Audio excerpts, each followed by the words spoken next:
जाने के आपस में पति पत्नी में झगड़ा भई। आज जब झगड़ा भइल तो उनकर पत्नी ऋषिया के बगल में गईनी तो उनकर सहेली मिल गईनी। तो सहेली पूछत हई कि अरे सखी काहे इतनी उदास हो? तो सखी बतावत ही का बतावत ही, राती से सखी न खाना बनवली,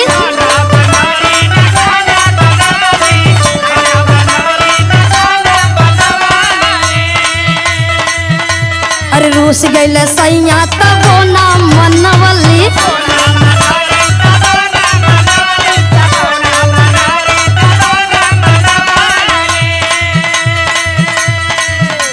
अरे राती से सखी न खाना बनवली, रूस गईल सैया तबो ना मनवली। भोर दिहल लोटा थरिया और गागरा हो, झूलनिए खातिर सैया से बाइल बाझागरा हो, झूलनिए खातिर सैया से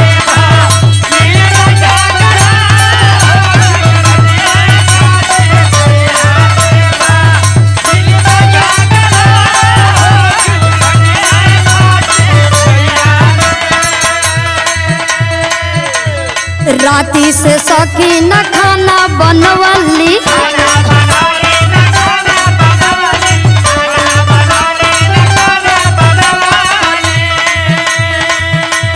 रूस गईल सैया तबो ना मनवली।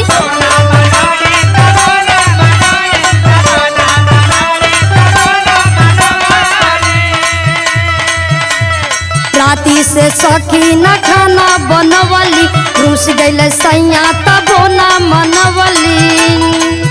भोर दिहल लोटा थरिया और गागरा हो, झूलनिए खातिर सैया से, झूलनिए खातिर सैया से भइल बाझागरा हो, झूलनिए खातिर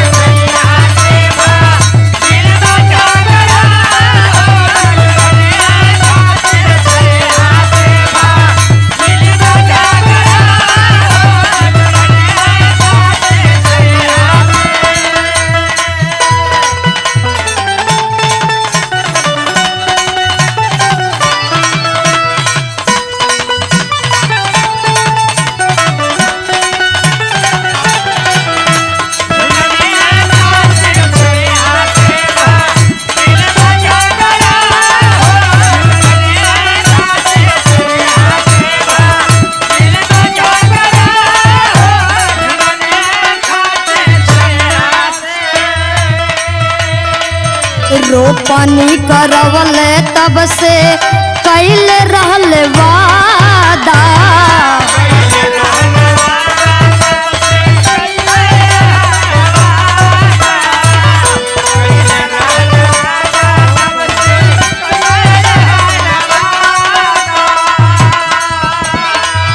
जाने काहे आ जैन कर बदलल इरादा,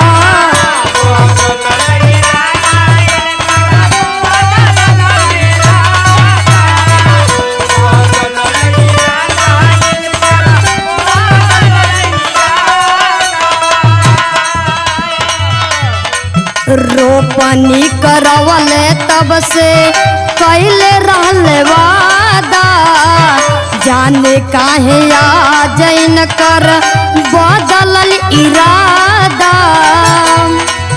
बिना मतलब के हमसे खोज रागरा हो, झूलनिए खातिर सैया से,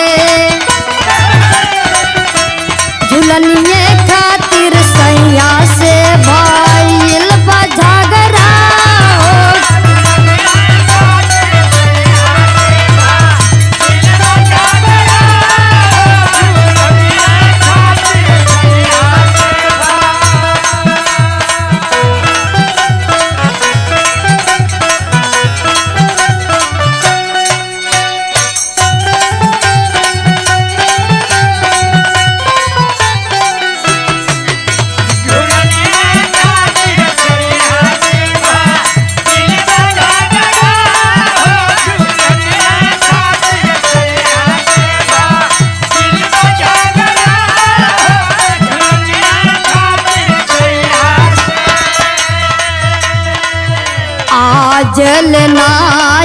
कहू लेके दिहन चीन्हा।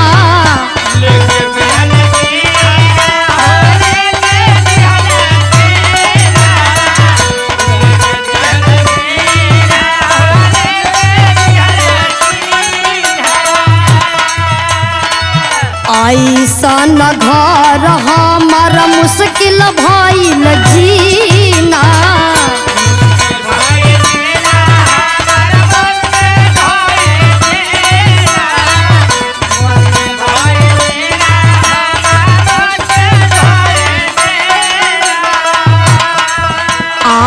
चलना ये कहू लेके दिहल चीना। ऐसा न घर हमारा मुश्किल भइल जीना। मरी है कैसे सीमा उनसे बाट तगड़ा हो। झूलनिए खातिर सैया से, झूलनिए खातिर सैया से भइल बा झगड़ा हो।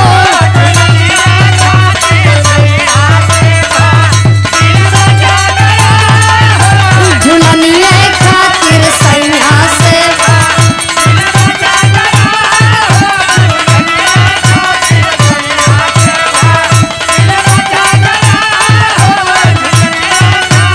सैया से।